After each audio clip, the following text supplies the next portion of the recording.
आज हमारा टॉपिक है मेम्ब्रेन आयन चैनल्स, जिसमें हम इसके बेसिक्स के बारे में जानेंगे। क्यों ये कैरियर प्रोटीन से अलग है, क्या प्रॉपर्टीज होते हैं इसके, क्या टाइप्स होते हैं इसके, इन सब के बारे में जानकारी हम लोग को प्राप्त करना है। तो हम लोग अपने व्हाइट बोर्ड पर आते हैं। अगर इस हेडिंग को हम देखें, इससे हम लोग लिख रहे हैं मेम्ब्रेन आयन चैनल्स।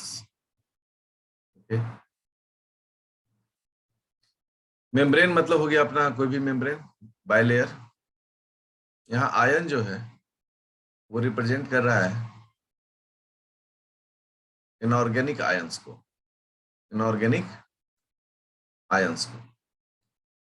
और चैनल बोल रहा है कि यह एक ट्रांस मेम्ब्रेन प्रोटीन है, ट्रांस मेम्ब्रेन प्रोटीन, ठीक है, जो मेम्ब्रेन से इस पार से उस पार जाता है। मेम्ब्रेन आयन चैनल्स को दूसरे वर्ड में हम लोग गेट भी कहते हैं। क्यों गेट कहते हैं? क्योंकि ये खुलता और बंद होता है। सो गेट कहने के पीछे पर्पस यही है कि ओपन एंड क्लोज होता है, like a gate, open and close like a gate. इसलिए मेम्ब्रेन आयन चैनल्स को गेट भी कहा जाता है। ये जो चैनल्स होते हैं या जो गेट्स होते हैं, ये आयन चैनल्स या गेट्स,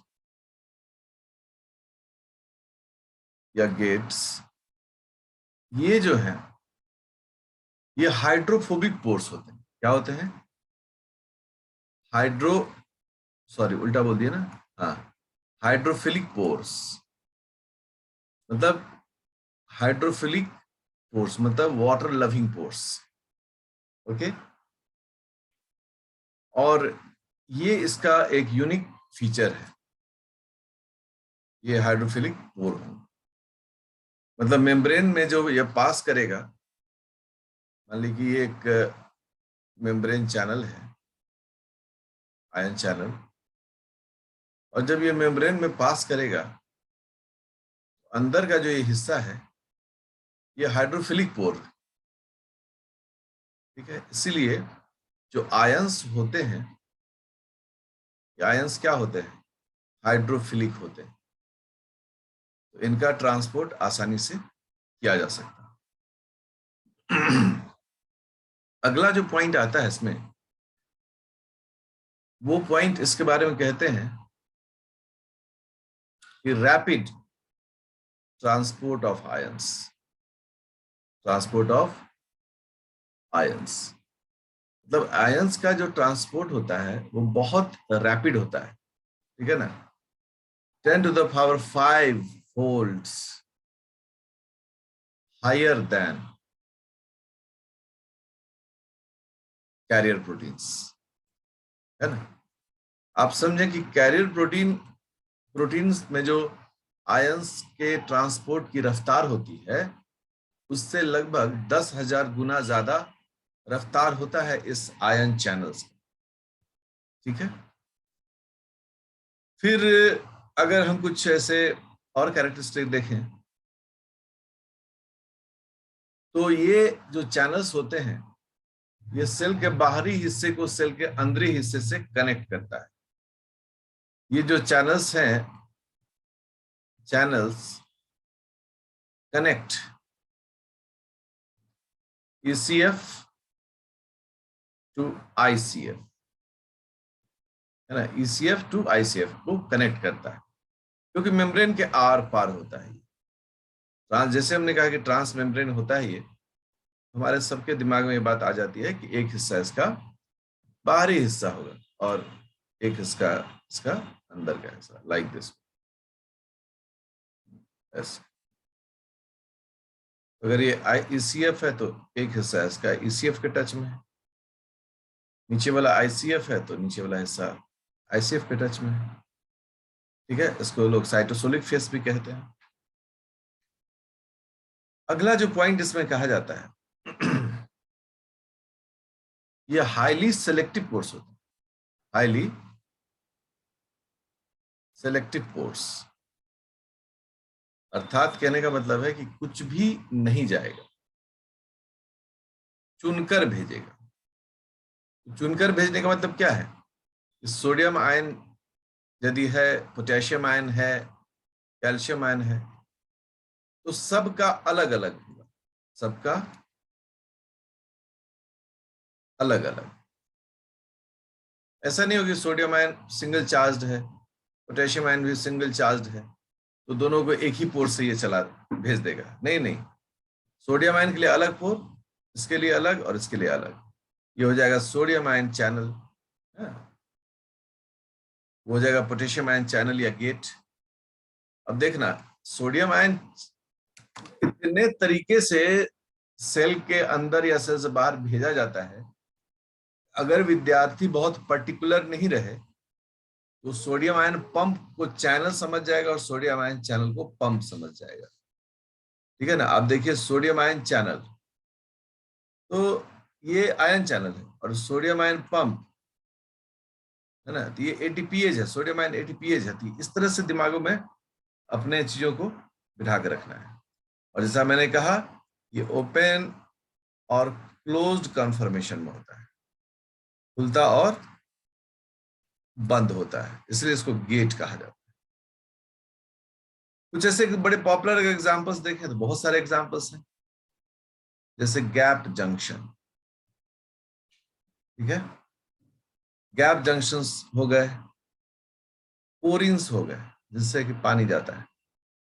इसके अलावा जितने भी वोल्टेज गेटेड है, like sodium ion, potassium ion, calcium ion gated channels, ये इसके एग्जांपल हो। जैसे कि स्टाइल कोलिन रिसेप्टर्स, ये सब भी इसी के अंदर बात है। मतलब बहुत सारे एग्जाम्पल आपको देखने का मौका मिलेगा। अगर हम इस डायग्राम को थोड़ा ऐसे करके देखना चाहें कि कैसे सर नैरो आपने कहा क्या है नहीं है, आइए देखते हैं। ये एक वोल्टेज गेटेड आयन चैनल का डायग्राम बनाया जा रहा है। क्योंकि ट्रांस मेम्ब्रेन है, तो मेम्ब्रेन के इस पार से उस पार। ठीक है,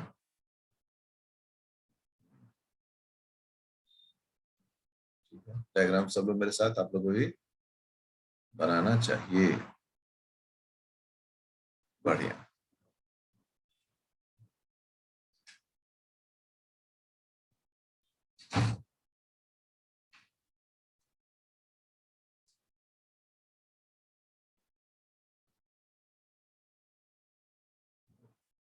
देखिए, ये बनकर हो गया तैयार एक आयन चैनल।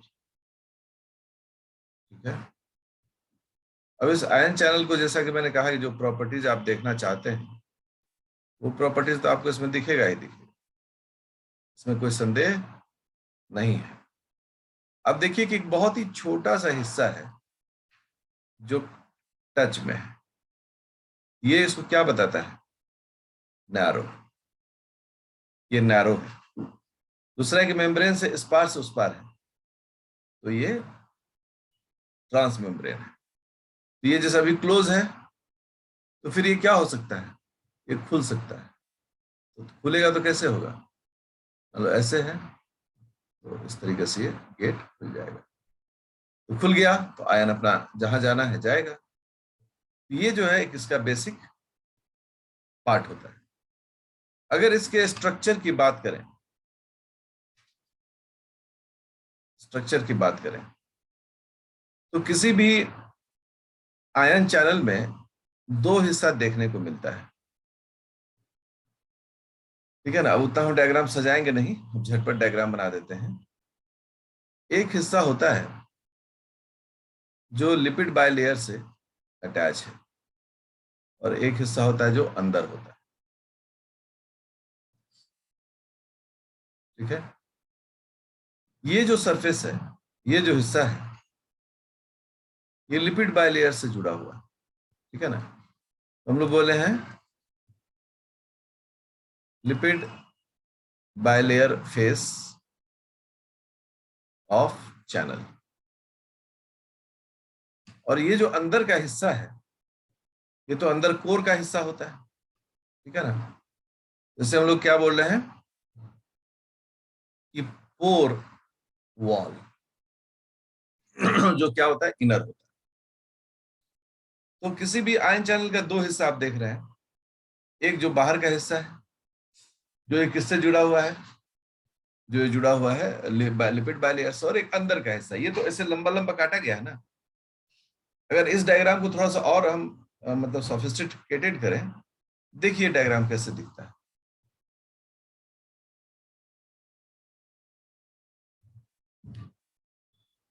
हाँ, और ये देखिए हम ऐसे आपको डायग्राम,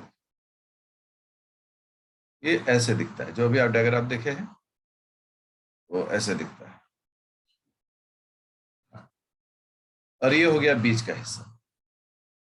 ये जो हिस्सा है वो क्या है, लिपिड बाइलेयर से टच में है। और जो बीच का ट्यूब है वो तो भीतर भीतर पास किया है।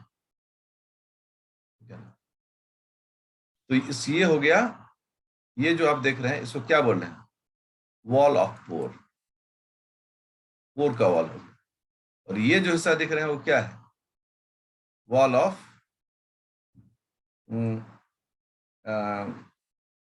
वॉल ऑफ ये मतलब चैनल, चैनल उसको हम थोड़ा सा और अच्छे से लिख देते हैं, आउटर वॉल ऑफ चैनल। तो जो वॉल ऑफ पोर है वो क्या है, वो हाइड्रोफिलिक है, मतलब वो पानी को सपोर्ट करेगा। और वॉल ऑफ जो आउटर वॉल ऑफ चैनल है वो क्या है, वो हाइड्रोफोबिक है। क्यों हाइड्रोफोबिक है, क्योंकि connect with lipid bilayer, connected with lipid bilayer. चूंकि लिपिड बाइलेयर से कनेक्टेड होता है, इसलिए बाहर का हिस्सा जो है वो जहां पर हाइड्रोफोबिक नेचर का होगा, वहीं पर अंदर का जो हिस्सा है वो हाइड्रोफिलिक है। देखिए हम एक रेड कलर से अंदर का हिस्सा को हम ऐसे लाइन कर रहे हैं। ये रेड कलर जो है वो दिखा रहा है हाइड्रोफिलिक नेचर। तो क्लियर कट हम समझ गए कि अंदर जो होगा वो पोलर अमाइनो एसिड्स होगा, पोलर अमाइनो एसिड्स। ये हो जाएगा वॉल ऑफ पोर में। और जो बाहर की ओर होगा वो होगा नॉन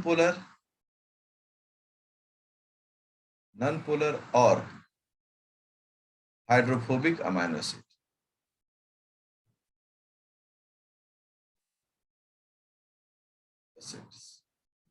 और ये जो हो गया वो आउटर वॉल में हो गया। इस तरीके से इस चैनल का जो स्ट्रक्चर है वो डिजाइन किया रहता है। अब हम लोग मूव कर रहे हैं कि डिफरेंस बिटवीन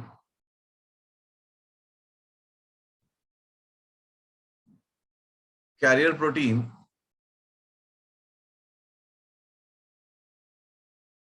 ट्रांसपोर्ट एंड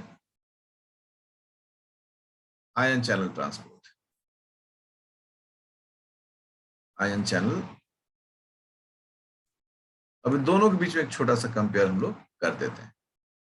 अगर कंपेयर करें और हम यहां पर लिखें सीपी और यहां पर लिखें आईसी, मतलब carrier protein versus ion channel, हम लोग क्या बोलते हैं, comparatively slower, comparatively slower rate. और ये क्या होता है, हायर रेट। मतलब जो आयन चैनल्स होते हैं वो 10,000 गुना ज्यादा तेजी से आयंस का ट्रांसपोर्ट करते हैं। जैसे एक डेटा है 100 मिलियन आयंस पर सेकेंड। अब सोचिए एक सेकेंड में लगभग 10 करोड़ से भी ज्यादा आयंस को ये भेज देता है। तो पहला ये डिफरेंस हो गया। दूसरा क्या है, कैरियर प्रोटीन एक्टिव ट्रांसपोर्ट और आयन चैनल्स पैसिव ट्रांसपोर्ट। ये भी एक हिसाब किताब हो गया कि उसमें तो पैसे खर्च करने पड़ेंगे, मतलब एनर्जी खर्च करना पड़ेगा। यहाँ ऐसा कुछ नहीं करना है, यहाँ आप आराम से इसको कम से कम एनर्जी में आप आराम से ट्रांसफर करा सकते हैं। ठीक है। जहां कैरियर प्रोटीन की बात होती है तो कैरियर प्रोटीन जो होता है थोड़ा वाइडर होता है, थोड़ा चौड़ा होता है ये, जबकि आयन चैनल्स जो होते हैं वो नैरो होते हैं। तो ये सभी कुछ छोटे ऐसे डिफरेंस हैं जिन्हें हम लोग फॉलो करते हैं। अगर आप देखें तो कुछ ऐसा पर्टिकुलर एग्जांपल अगर देखें तो नर्व सेल, जिसे हम लोग न्यूरॉन कहते हैं, आप देखेंगे कि न्यूरॉन्स में एबंडेंट एबंडेंट आयन चैनल्स होते हैं। ठीक है, आयन चैनल्स होते हैं। तो इस तरह से जो स्टडी है वो किया जाता है। अब हम लोग, चूंकि एक सेलेक्टिविटी होती है, टाइप्स, कितने तरह के टाइप्स होते हैं, क्या क्या होता है, कैसे होता है, अगर इस पर जाए हम लोग, अब हमारा हेडिंग होता है टाइप्स ऑफ आयन चैनल्स। ठीक है। देखिए, जो आयन है उसे हम लोग लिगैंड कहते हैं, लिगैंड और सिग्नल। ठीक है। जो आयंस होते हैं उन्हें हम लोग लिगैंड या सिग्नल कहते हैं। इसलिए आयन चैनल्स जो हैं वो सेल सिग्नलिंग में भी पार्टिसिपेट करते हैं। Therefore participate in cell signalling, cell signalling. ठीक है। सेल सिग्नलिंग में जो 6 प्रकार के मेम्ब्रेन रिसेप्टर्स होते हैं उसमें एक आयन चैनल रिसेप्टर भी होता है। तो हमेशा याद रखिए, जब आप आयन चैनल्स पढ़ रहे हैं तो आप सेल सिग्नलिंग के बारे में भी एक अच्छी जानकारी विकसित कर रहे होते हैं। अब यहां पर बात आती है कि जो लिगैंड्स हैं या सिग्नल्स हैं, क्या ये सिर्फ आयंस ही होते हैं या कुछ और भी होते हैं? तो ये जो लिगैंड्स या सिग्नल्स हैं ये 2 कैटेगरी में बांटे जाते हैं। मतलब आयन चैनल का परिवार बड़ा परिवार है। पहला है ट्रांसमीटर गेटेड आयन चैनल्स। ठीक है। और दूसरा जो है वो है न्यूक्लियोटाइड गेटेड आयन चैनल्स। तो अब आप देखें, एक ट्रांसमीटर गेटेड आयन चैनल्स है और एक न्यूक्लियोटाइड गेटेड आयन चैनल्स है। जो ट्रांसमीटर गेटेड आयन चैनल्स हैं ये एक्स्ट्रा सेलुलर मीडिएटेड है, डायग्राम से बताते हैं, एक्स्ट्रा सेलुलर मेडिएटर होते हैं। और जो न्यूक्लियोटाइड गेटेड आयन चैनल, तो न्यूक्लियोटाइड कहां बनेगा? सेल के अंदर में। ये न्यूक्लियोटाइड मेडिएटर या फिर इंट्रासेलुलर मेडिएटर।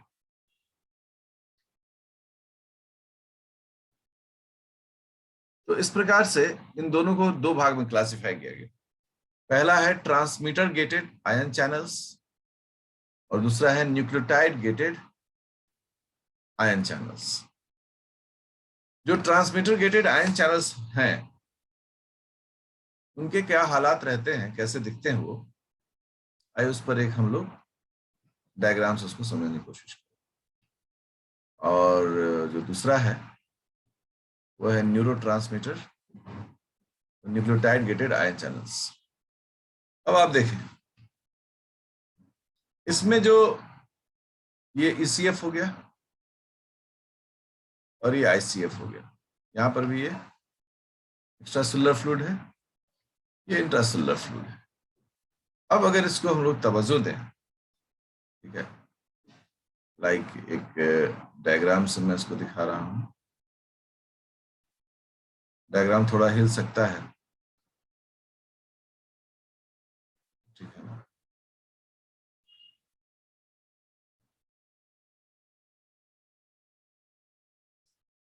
देखिए, अब यहां ये आयन है या लिगैंड है, ठीक है। ये बाहर से जुड़ेगा, ये चैनल खुलेगा।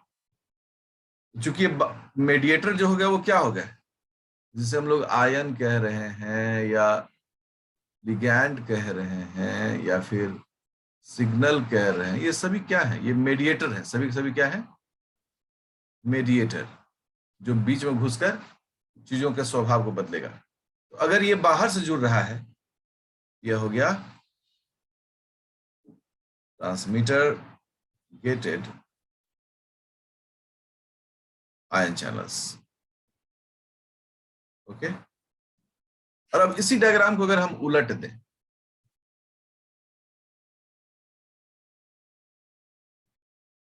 देखो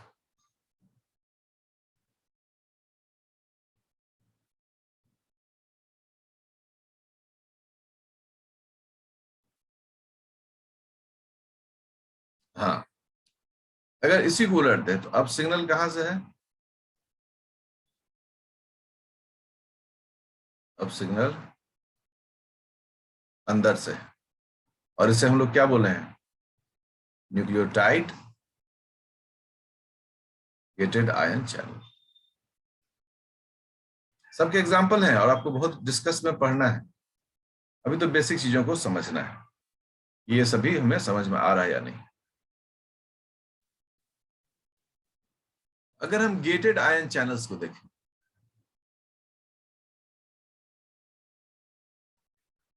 वैसे गेट लिखने के बाद चैनल्स लिखने की जरूरत नहीं पड़ती है, फिर भी हम लोग लिखते हैं कि चलो थोड़ा सा फ्रीक्वेंसी रहे। मोर देन 100 टाइप्स होते हैं, 100 से भी ज्यादा प्रकार के होते हैं। इनको 3 कैटेगरी में बांटा गया। सबसे जो पहला कैटेगरी है, वो कैटेगरी है वोल्टेज वोल्टेज गेटेड चैनल्स, ठीक है। जो दूसरा कैटेगरी है, उस कैटेगरी को कहा गया mechanical gated channels. Mechanical gated channels. और जो तीसरा टाइप है, उसे बोला गया ligand gated channels. Ligand gated channels. 3 हिस्से में से बांटकर अलग अलग कर दिया गया। जहां वोल्टेज गेटेड है, वहां स्टिमुलस कौन है, वहां स्टिमुलस वोल्टेज है, ठीक है, पोटेंशियल डिफरेंस का। जहां गेटेड आयन चैनल्स हैं, वहां स्टिमुलस कौन है, सॉरी, जो मैकेनिकल गेटेड आयन है, वहां मैकेनिकल स्ट्रेस। मैकेनिकल स्ट्रेस मतलब हम जैसे हाथों से किसी को दबाते हैं, that is called mechanical stress. और लिगेंड गेटेड आयन चैनल्स में क्या है, यहाँ लिगेंड्स हैं, सिग्नल्स हैं, न्यूरोट्रांसमीटर्स हैं, ये सभी यहाँ पर आते हैं। तो 3 भाग में बांटा गया, voltage gated ion channels, mechanical gated ion channels and ligand gated ion channels. पहला जो है वो वोल्टेज के बेसिस पर काम करेगा। तो हम लोग एक एक करके देखते हैं, ठीक है। सबसे पहला जो कैटेगरी है हमारा, वो है वोल्टेज गेटेड चैनल्स।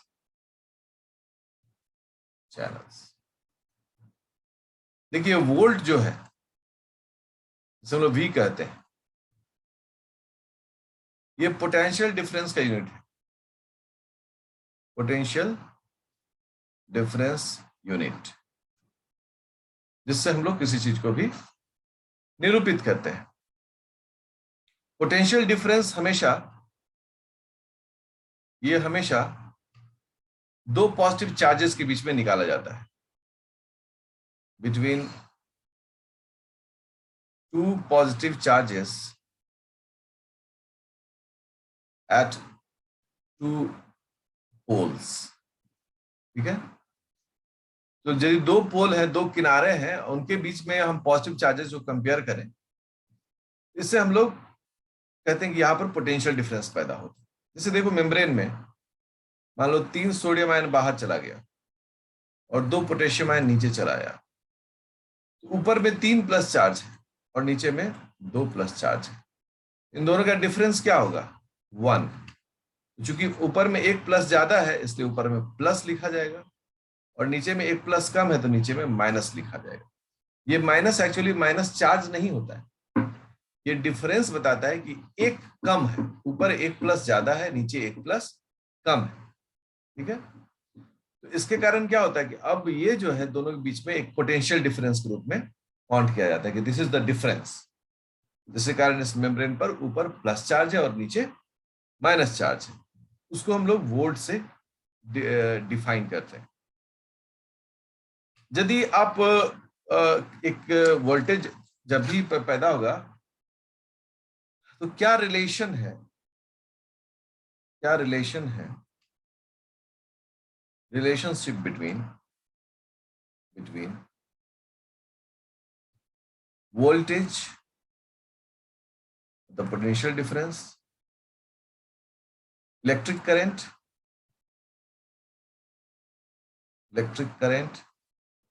से हम लोग ई से इंडिकेट करते हैं, एंड थिकनेस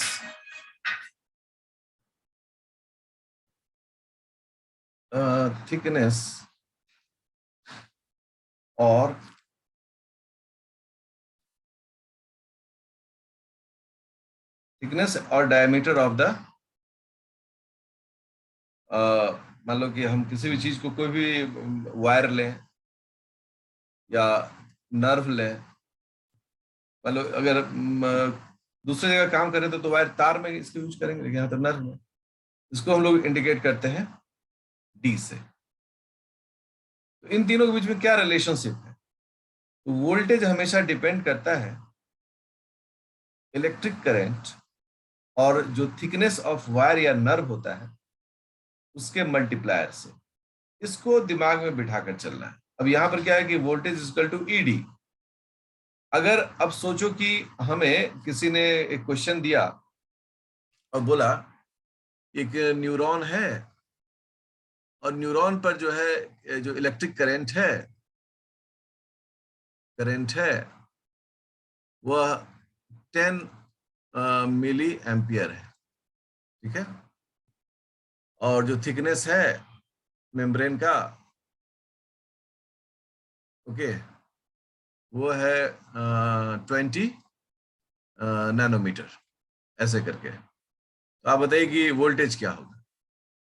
तो वोल्टेज में आप सीधे 10 इंटू 20 करेंगे और इसको लिखेंगे 200 मिली एम्पियर इंटू नैनोमीटर, और इसको आप एक शब्द में लिख सकते हैं वोल्ट। तो ऐसे लिखा जाता है। अब नेक्स्ट क्लास में आप लोग इससे आगे का डिस्कशंस देखेंगे।